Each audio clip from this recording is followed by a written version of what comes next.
வீடியோக்குள்ளே போகிறதுக்கு முன்னாடி சப்ஸ்கிரைப் பட்டனை கிளிக் பண்ணிக்கோங்க. பக்கத்தில் இருக்கிற அந்த பெல் ஐக்கானை கிளிக் பண்ணி ஆளுங்கிற ஆப்ஷனை கிளிக் பண்ணிக்கோங்க. அப்போ தான் மொபைலுக்கு நோட்டிஃபிகேஷனாக வரும். வெல்கம் டு காரைக்குடி தமிழ் சமையல். இன்றைக்கி நம்ம காரைக்குடி தமிழ் சமையலில் என்ன பார்க்க போகிறோம் அப்படின்னு பார்த்தீங்கன்னா, சிம்பிளாக இட்லி தோசைக்கு ஒரு ஏற்ற மாதிரி ஒரு சைட் டிஷ் ரெசிபி தான் பார்க்க போகிறோம். இதை பார்த்தீங்கன்னா தக்காளி கடையல் அப்படின்னு சொல்லுவாங்க. ரொம்பவே சிம்பிளாக செஞ்சிடலாம். அவ்வளோ ஒரு ஈஸியான ரெசிபி தான் இது. வாங்க நம்ம வீடியோக்குள்ளே போய் பார்க்கலாம்.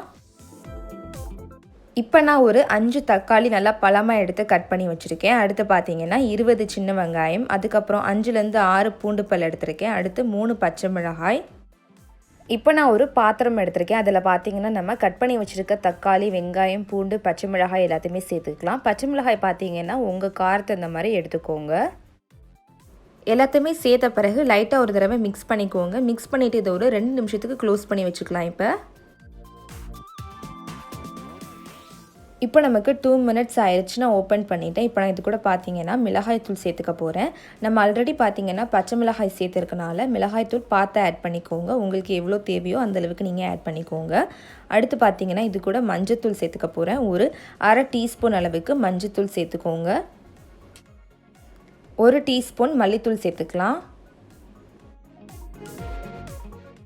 தேவையான அளவுக்கு நம்ம உப்பு சேர்த்துக்கலாம். இப்போ நம்ம எல்லாத்தையுமே சேர்த்து நல்லா மிக்ஸ் பண்ணிக்கலாம்.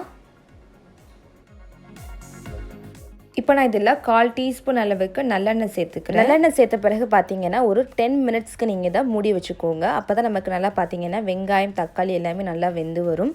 அடுப்பு பார்த்தீங்கன்னா நல்லா சிம்மில் வச்சுக்கோங்க. நம்ம 10 நிமிஷம் கழித்து பார்க்கலாம். இப்போ நமக்கு 10 மினிட்ஸ் ஆயிடுச்சு. நான் ஓப்பன் பண்ணிவிட்டு நமக்கு தக்காளி, வெங்காயம் எல்லாமே நல்லா வெந்துருச்சு பாருங்கள். இந்த மாதிரி நல்லா வேக வச்சு எடுத்துக்கோங்க. ஒரு 10 மினிட்ஸ் மட்டும் நீங்கள் வச்சாவே போதும். இப்போ நான் மற்ற வச்சு பார்த்தீங்கன்னா கடைய போகிறேன். ஸோ நான் உங்களுக்கு கடைஞ்ச பிறகு காட்டுறேன். பாருங்கள், இப்போ நமக்கு தக்காளி, வெங்காயம் எல்லாமே நல்லா மசிஞ்சிருச்சு பாருங்கள். இந்த மாதிரி கடைஞ்சி எடுத்துக்கோங்க. இப்போ நம்ம இதில் தாளிப்பு சேர்த்துக்கலாம். இப்போ நான் ஒரு கடாயில் பார்த்தீங்கன்னா 1 ஸ்பூன் அளவுக்கு எண்ணெய் ஊற்றிருக்கேன். எண்ணெய் சூடான பிறகு பார்த்தீங்கன்னா 1 ஸ்பூன் அளவுக்கு கடுகு உளுந்த பருப்பு சேர்த்துக்கிறேன். அது கூட ஒரு காய்ந்த மிளகாய் சேர்த்துக்கிறேன். இப்போ நமக்கு இது நல்லா பொரிஞ்சிருச்சு. இது கூட கொஞ்சம் கருவேப்பிலையும் சேர்த்துக்கலாம். இப்போ நம்ம இது கூட தாளிப்பை ஆட் பண்ணிடலாம். ஆட் பண்ணிவிட்டு எல்லாத்தையுமே சேர்த்து நம்ம நல்லா மிக்ஸ் பண்ணிக்கலாம். அவ்வளோதான், ரொம்பவே சிம்பிளாக ரெடி ஆயிடுச்சு. இதை நீங்கள் இட்லி, தோசை எல்லாத்துக்குமே வச்சு சாப்பிடலாம். அவ்வளோ டேஸ்ட்டாக இருக்கும்.